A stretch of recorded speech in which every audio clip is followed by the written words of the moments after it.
The Signal Oil Program, The Whistler.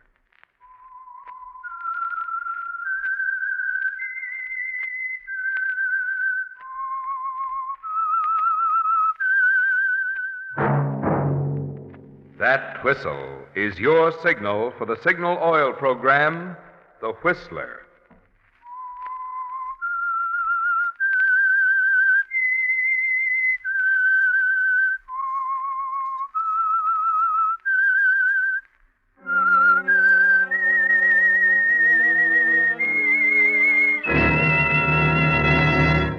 I am the Whistler, and I know many things, for I walk by night. I know many strange tales hidden in the hearts of men and women who have stepped into the shadows. Yes, I know the nameless terrors of which they dare not speak.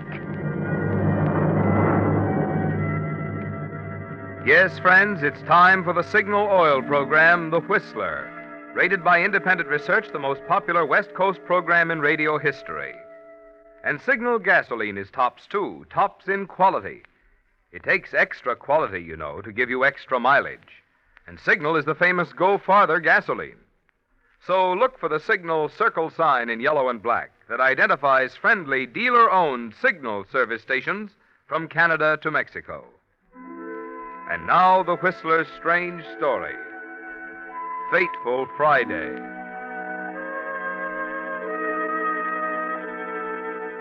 Friday, May 16th, seemed like any one of the 512 Fridays Mr. Brown had spent as an employee of Crandall and Ames, certified public accountants, with a morning ride to his office on the crowded subway, deadly hours over an adding machine, interrupted only by the usual cheese on rye and glass of milk in the company cafeteria.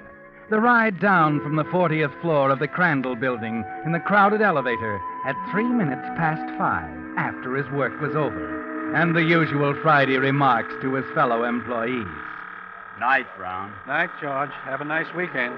Same to you. See you Monday, Frank. Here, another day, another $1. Main floor. Good night, Steve. Say hello to your family. And as usual on Fridays, Mr. Brown, you weave through the crowd in the lobby to the door of the Gourmet, a rather elegant tobacco, liquor, and food shop, a glittering storehouse of delicacies, of fine wines and good living. Good evening, Mr. Brown. Good evening, Elsie. Glad you stopped in tonight. I was going to call your office. We just got a shipment of French champagne, Veuve Clicquot. Oh, Veuve Clicquot. Good. What vintage? 1929. 1929. Not bad. But there are better vintages, Elsie. 1921. That's the vintage I'm looking for. You let me know, of course. Of course, Mr. Brown. Now, here's something you've asked about. A jar of that very fine caviar. Yes, let's see it. Elsie, encased within every one of these tiny eggs is a paradise of exquisite flavor. Ah, yes, here we really have something. Just hold that for the time being. Certainly, Mr. Brown. And here are some of those clear Havanas that just came in. $2 special. Yes, I see. Tell you what, Elsie. Just for tonight, Why don't you give me a couple of those 2 for 15-cent tampers?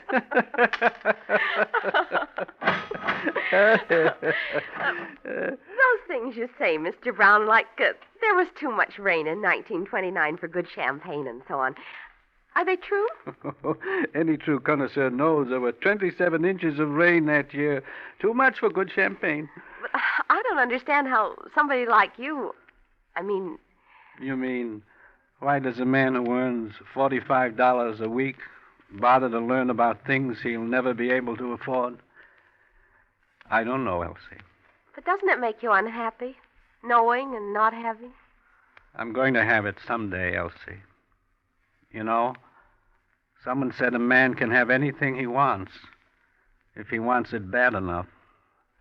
And I do.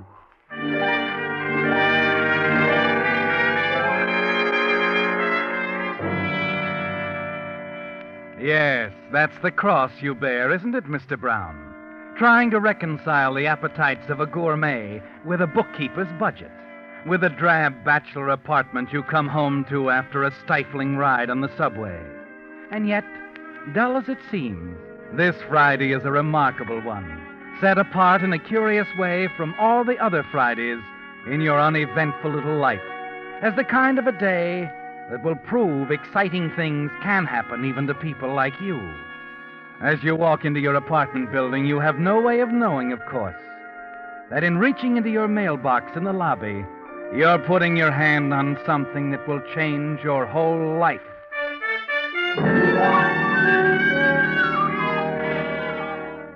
A moment later, you toss your hat on the table in the living room, slit open the largest and fattest of the envelopes in your mailbox. It's then that you see it and clutch the table for support as a cascade of currency pours out onto the floor. Then find yourself on your knees, staring at it, feeling it, and counting. 1,000, 2, 5, 7. You go on counting, piling it up. 18,000, 30, and then a scribbled note. Here is the 40 grand. Good luck. Mike. 40,000. But where did it... In my mailbox. You study the envelope. There are no stamps, no return address. Someone obviously dropped the money in your box by mistake. You shove the money aside, leave your apartment, and go back to the lobby, trying to make sense out of it, knowing the money can't belong to you.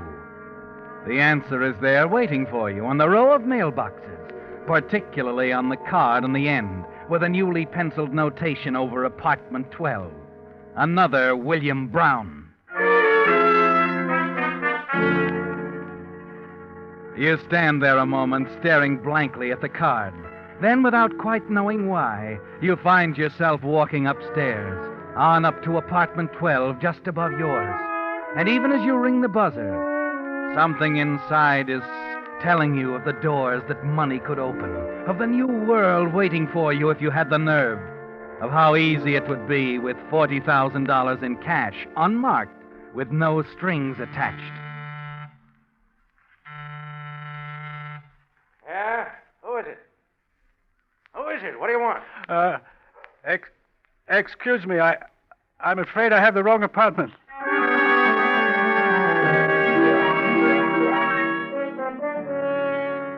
Well, the voice inside was a telling one, wasn't it, Mr. Brown? You've made your decision now, and you know there's only one way to go from here on. You forget about dinner, sit alone in your apartment for the next 2 hours looking at the money, wondering what you're going to say when the man upstairs starts asking questions. Your first impulse is to move out of the apartment, but you decide it's best for the moment to stay, to go on as usual, as if nothing had happened, to give the man upstairs as little reason as possible to suspect you. And then, just after 8 o'clock... Oh, just a minute.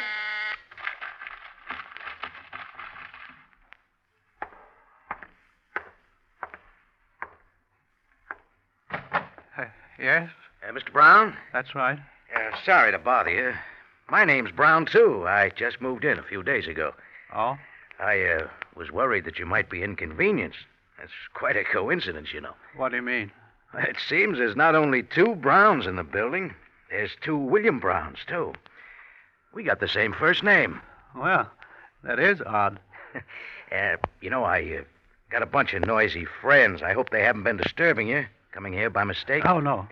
And as a matter of fact, until the mailman gets onto it, I'm liable to get some of your mail and vice versa. It hasn't happened so far. I wouldn't let it bother me if I were you. I see. You know, once in a while I get something kind of important, business stuff and all. I wouldn't want to see anybody make a mistake. Oh, no.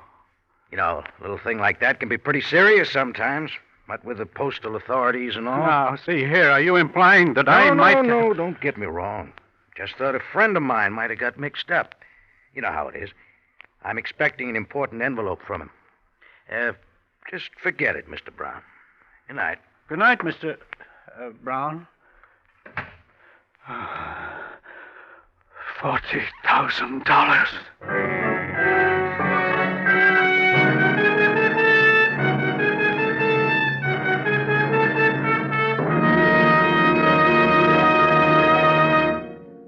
prologue of Fateful Friday, the Signal Oil Company is bringing you another strange story by The Whistler. But now a tip to you drivers. Here's a way you can be sure you're picking the gasoline that'll get top performance from your car, the gasoline that's tops in quality. Just remember these 2 points. 1, in gasoline, it takes extra quality to go farther. And 2, Signal is the famous Go Farther gasoline. Consider the facts. The only way any gasoline can put more thrilling performance into your car is by helping your motor run more efficiently. And when your motor runs more efficiently, naturally you get better mileage. So mileage is really the best yardstick of gasoline quality. That's why Signal's good mileage is so important to you. And it's why throughout the West, from Canada to Mexico, more and more drivers every day are filling up with Signal at those friendly dealer-owned Signal stations. After all, remember those 2 points. 1, in gasoline, it takes extra quality to go farther. And 2, Signal is the famous Go Farther gasoline. And now back to the Whistler.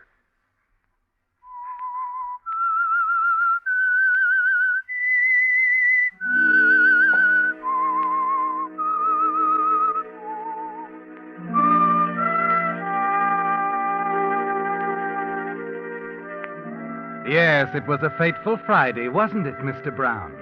The simple mistake at the apartment house mailboxes that placed $40,000 in your hand. But there's a string attached to it. Yes, the small matter of the rightful owner of the money, the other Mr. William Brown, upstairs in apartment 12.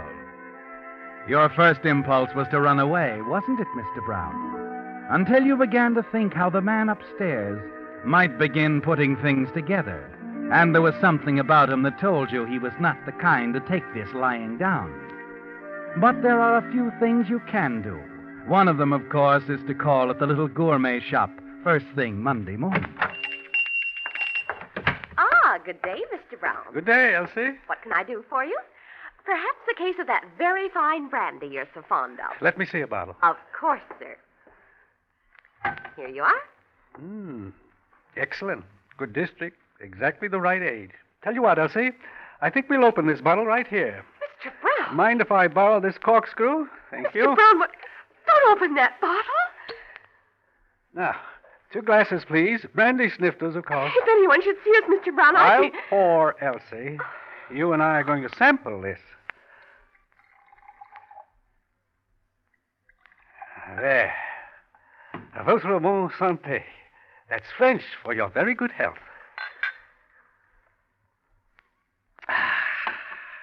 Delicious, Elsie. First rate. Perfection. But, Mr. Brown, that bottle cost $19.95. Indeed, very reasonable. At that rate, Elsie, I believe I'll take a case. What? Have it delivered COD, will you? You know the address.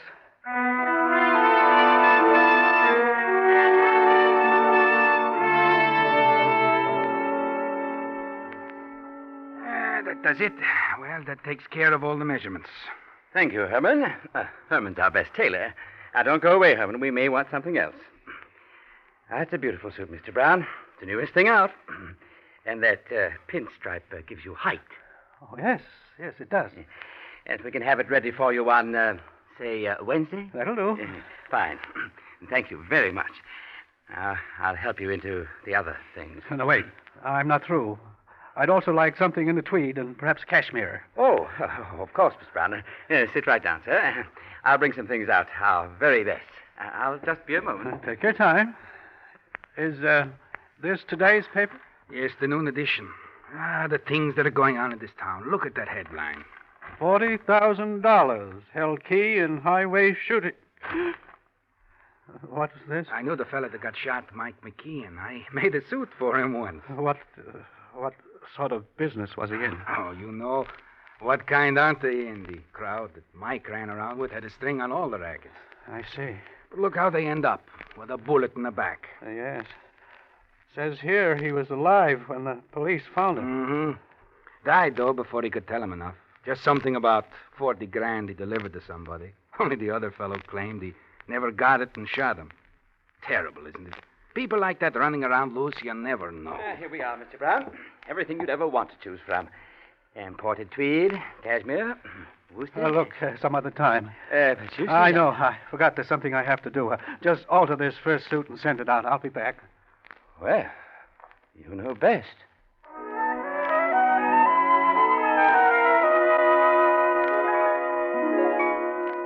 Yes, Mr. Brown, you do know best. Because there isn't any question in your mind that the shooting of Mike McKeon, described in the papers, is directly related to your $40,000. It's strange, isn't it? How you've come to look upon the money as yours now. How you resent the strings attached to it. The man in the apartment above you, the struggle that must have taken place when Mike McKeon was shot.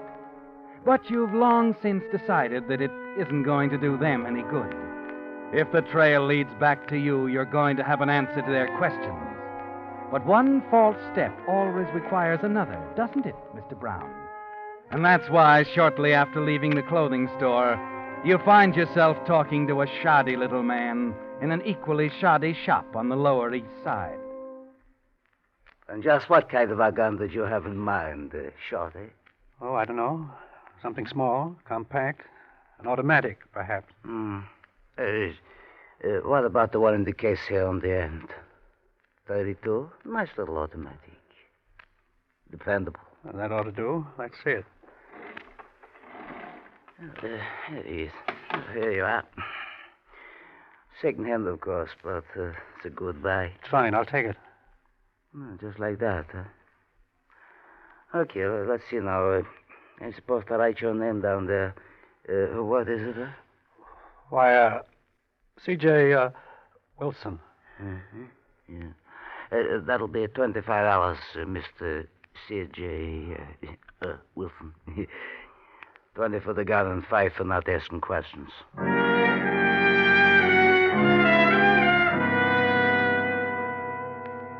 And there's something else, isn't there, Mr. Brown? Even with this new protection, the incident in the newspapers tells you that now you've got to move out of the apartment, no matter what suspicions it might arouse. And late that night, you slip into the apartment building, hurry down the corridor to let yourself in. You're about to put the key in the lock when... Hello, Mr. Brown. Huh? Oh, it's... Mr. Brown, that's right. Been waiting for you. Oh?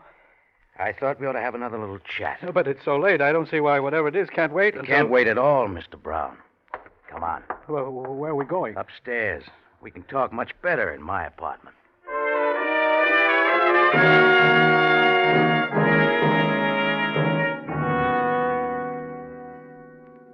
Now, look, Mr. Brown, there's no point in our going round and round about this. Like I said, I made one mistake. I don't want to make another. I don't know what you're talking about. I don't know what you're talking about at all. Well, the most important thing I'm talking about is $40,000. That's quite a sum. Isn't it? Yeah, a man could do quite a bit on 40 G's. Buy things, travel. That's what I intended to do.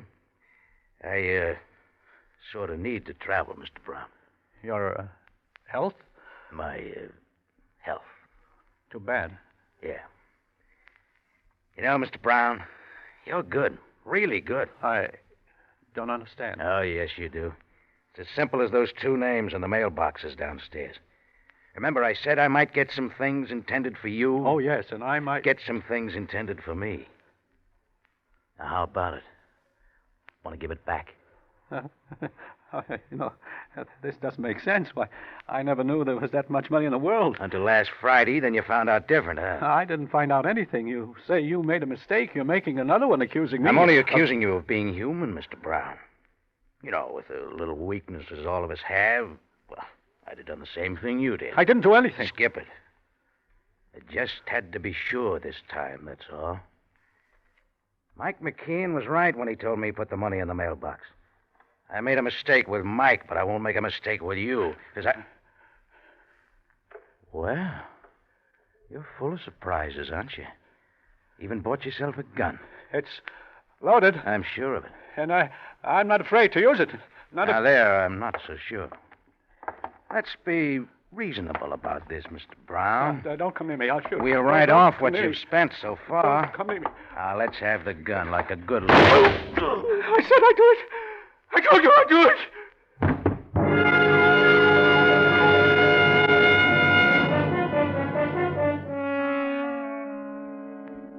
Yes, Mr. Brown. In that moment, you found that you'd do anything to keep your $40,000, even kill a man.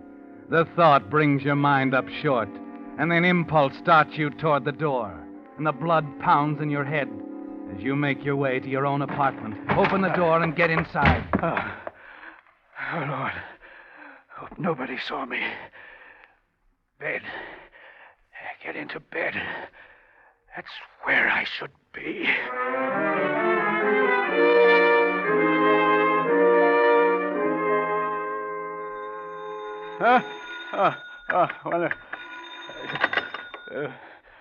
Yes? I'm sorry to disturb you so early in the morning, Mr. Brown. Oh, This is Mr. Simpkins, the manager. I wonder if you could come down to my office right away. your office? But I'm not dressed. It's really very important. All right. I'll come down.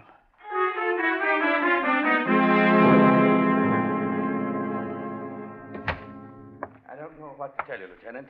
This Brown who was killed was beyond me. I never knew what he did or what his business was. Just a minute. Good morning. Oh, this is the other William Brown, Lieutenant. Hello? How do you do? Something wrong? I'd say so. You a pretty sound sleeper, Mr. Brown? What? Oh, I'm sorry.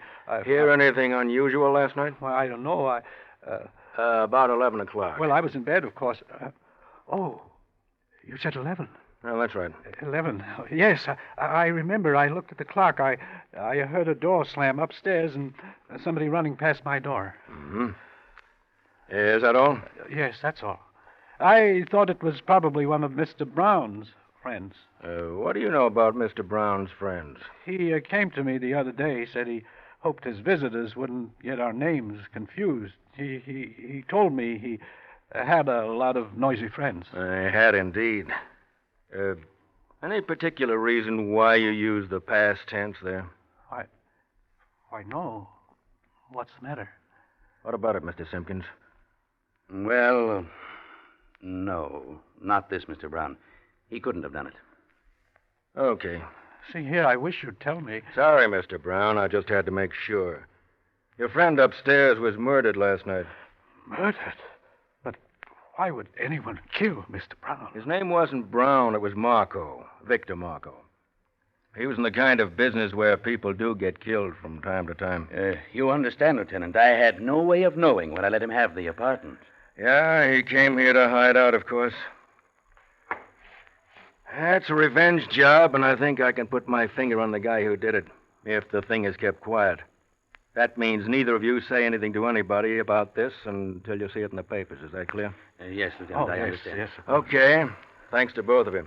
And Mr. Brown. Yes? I'm sorry I was a little short with you. Oh, that's quite all right. However, Mr. Simpkins, with this sort of thing going on here, I'm afraid I'll have to move. I'm awfully sorry, Mr. Brown. I don't blame you. If it was me, I'd leave too. And I wouldn't stop with this apartment either. I'd leave the whole darn town flat.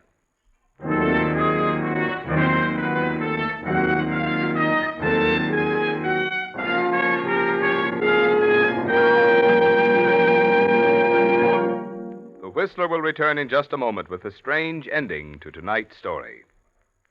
Meantime, a message especially for you drivers who have new cars or expect to be getting one. Just any motor oil won't do, you know, for today's high-efficiency motors. No, sir. They need special protection against corrosion, wear, and carbon if they're to give you the long, trouble-free service you have a right to expect. That's why Signal has brought out a new and finer motor oil, especially created to give modern motors this extra protection. Signal Premium Motor Oil. Of course, it has 100% pure paraffin base, but in addition, Signal Premium contains 5 scientific new compounds. The result? Motors actually stay 6 times cleaner. Cylinder wear is reduced 1/3 with Signal Premium Motor Oil.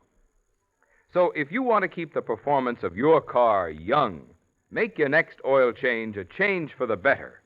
Switch to the new type Signal Oil. That's your guarantee of a sweeter running motor.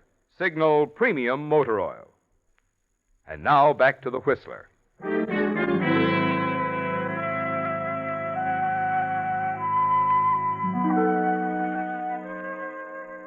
It's hard to believe, isn't it, Mr. Brown? 4 days ago, you were a nobody. A dull little molecule in the tide of humanity that surges in and out of town at commuting hours. Today, you're important. A man of wealth. And somehow the fact that you've murdered a man to get there doesn't matter anymore.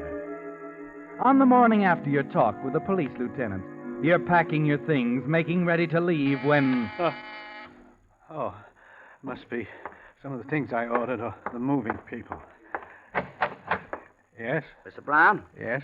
Hope you don't mind the intrusion, Mr. Brown. See here. Now, what do you want? I'm sure.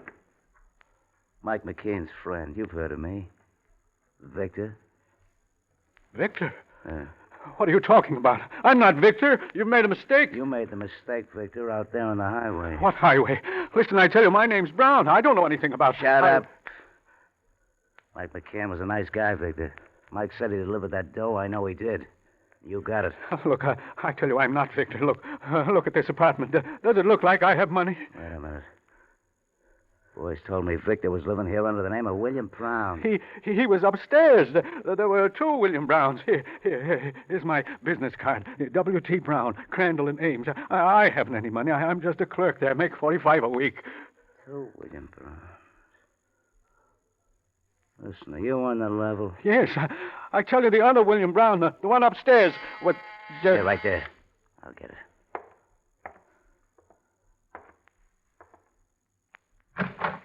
Here's your brandy, Mr. Brown. Gourmet shop. Sign right here. You got the wrong... Hold it. How much is that? $230 even. Here's your soup, Mr. Brown. Wednesday morning, right on the nose. They're holding the tweed and cashmere for you. But I... COD $118 on this one. Sorry, boys. Mr. Brown can't take care of it right now. Try tomorrow, huh? But Mr. Brown insisted But this is that COD, too. We can't make another trip just for... Skip it. No money, huh? Just a poor working stiff. They tell me you always did live well, Victor. Fancy suits, brandy by the case. You'll never get away with it. Yeah, I know. They'll pick me up all right. But one more is not going to make any difference. Except to my friend, Mike McKeon. Yeah, to Mike, it'll make a lot of difference. So long, Victor. This time your expensive taste caught up with you.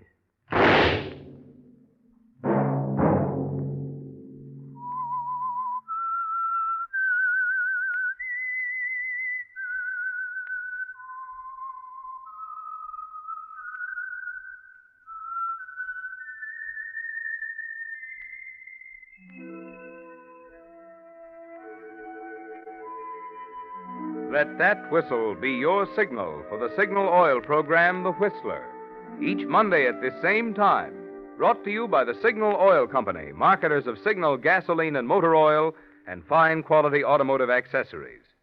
Signal has asked me to remind you, to get the most driving pleasure, drive at sensible speeds, be courteous, and obey traffic regulations. It may save a life, possibly your own.